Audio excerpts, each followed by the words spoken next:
We finally got through cellular respiration, but now we need to talk about our final process, which is fermentation.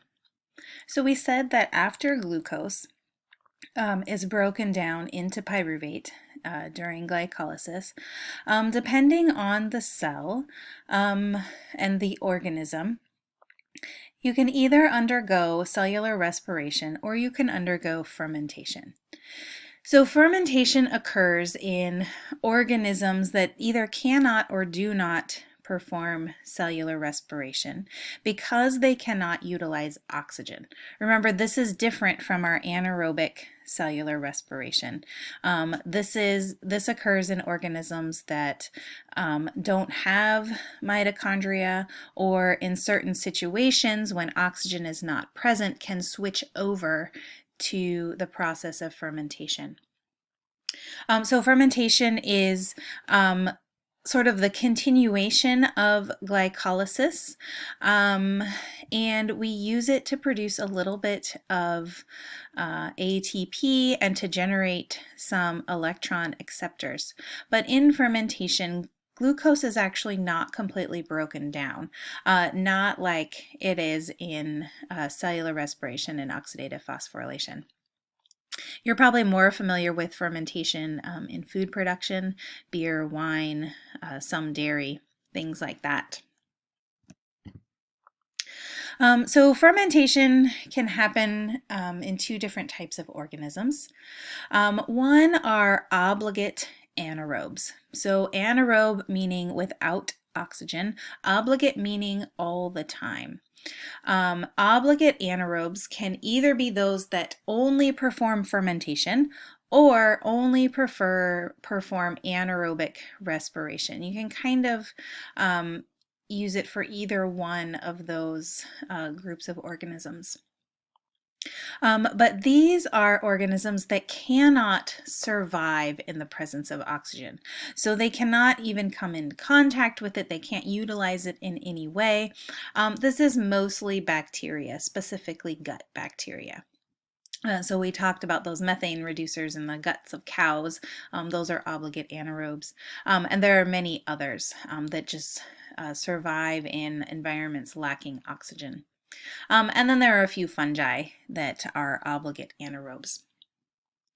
And then there are facultative anaerobes. So facultative means that they can do either fermentation or aerobic respiration depending on the situation. So these are yeast and some other fungi, E. coli, and many types of bacteria. So they can perform aerobic respiration if oxygen is present, but if it is not, they can switch over to performing fermentation.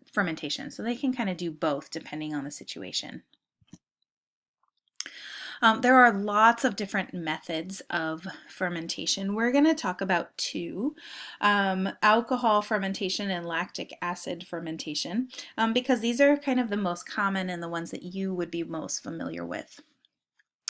In the process of alcohol fermentation, we have substrate level phosphorylation, so remember an enzyme producing ATP, and alcohol fermentation produces 2 ATP that is actually produced during glycolysis, not the actual fermentation step. So glycolysis with fermentation only produces 2 ATP. In alcohol fermentation and after glycolysis, instead of entering the pyruvate oxidation phase, pyruvate enters alcohol fermentation. In alcohol fermentation, we don't get any more energy production. We don't break down glucose all the way, but what we do produce are 2 electron carriers, and those electron carriers are needed to keep glycolysis running. So alcohol fermentation doesn't give us any more ATP. It just allows glycolysis to keep running, to continue to break down glucose and get a little bit of energy out of it. So we are definitely not extracting all of the energy available from glucose when we're performing fermentation. This is most common in the food industry. Brewing beer, making wine, those are both alcohol fermentation. Even baking can release alcohol. And so this is really important economically, this process.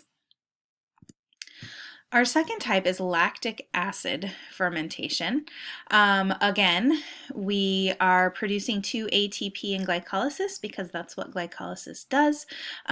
In this case, we break down pyruvate into lactate or lactic acid. And in doing so, we just regenerate those electron carriers again so that we can keep glycolysis moving, so that we can produce a little bit of ATP from glycolysis.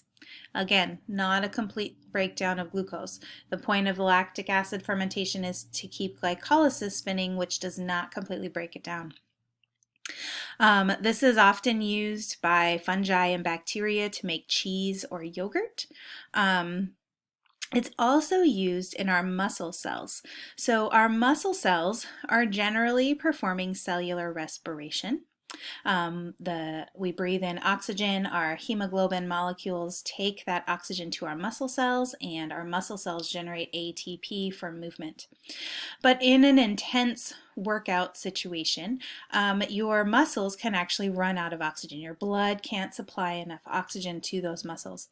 And so in order to keep producing ATP, your muscle cells can actually switch over to producing lactic acid. That's so that it can keep performing glycolysis, continue to produce a little bit of ATP, but cannot enter cellular respiration because of the lack of oxygen. So it allows those muscle cells to keep going even without oxygen. If those muscle cells couldn't switch over to fermentation, they'd essentially stop because they'd run out of ATP. So this is a situation where a particular cell can switch from one to the other. And then once you slow down, once your blood catches up and provides enough oxygen back to those muscles, it'll switch back over to cellular respiration. Oh, there, I've just added my muscle cells comment. All right, so the purpose of fermentation is not to break down glucose. It is, there's actually a typo there. The purpose is to supply glycolysis with NADH, to supply it with electron carriers so that glycolysis can continue to produce ATP. So fermentation itself does not produce any ATP. ATP is produced in glycolysis, and fermentation just helps it to run. So here are the two overall reaction chemical formulas for fermentation. We have alcohol fermentation where we're producing ethanol, which is an alcohol, and then we also have the production of lactic acid, and then each of these produce only 2 ATP. So finally, to sort of summarize all of this respiration, we talked about metabolic pathways previously. And we talked about, if you remember in chapter 5, all of these are metabolic pathways, and all of those pathways lead to glycolysis and the citric acid cycle. Now, something to remember is that glucose in its pure form is very rarely your sole food in your diet. Even if you're eating a lot of sugar, you're not solely eating glucose. And you're also ingesting fats and ingesting proteins, and those are still utilized in cellular respiration. So you're not completely dependent on consuming solely glucose. And those other molecules are used because they can be broken down into various smaller molecules and then sort of inserted into this process of cellular respiration. So even though we have the overall process of glycolysis and the citric acid cycle, the various things that we eat in our diet can be inserted at various places. So here's a simplified diagram showing that. So basically anything that we eat can be utilized for cellular respiration, but that doesn't mean that everything is. Proteins, when we eat our proteins, some of those amino acids are converted and inserted into glycolysis. Some of them are used to produce coenzyme A. And some of them can be broken down and inserted directly into the citric acid cycle. Same thing with carbohydrates. Those sugars can either be used directly if they are glucose, or they can be broken down or converted into glucose. Same thing with fats. The fatty acids can be broken down and converted into part of that acetyl-CoA molecule. Glycerol can be converted into that G3P molecule that we saw in glycolysis. So no matter what we eat, parts of those molecules can be sort of routed into the process of cellular respiration. And if they're not, they can be used in other metabolic processes.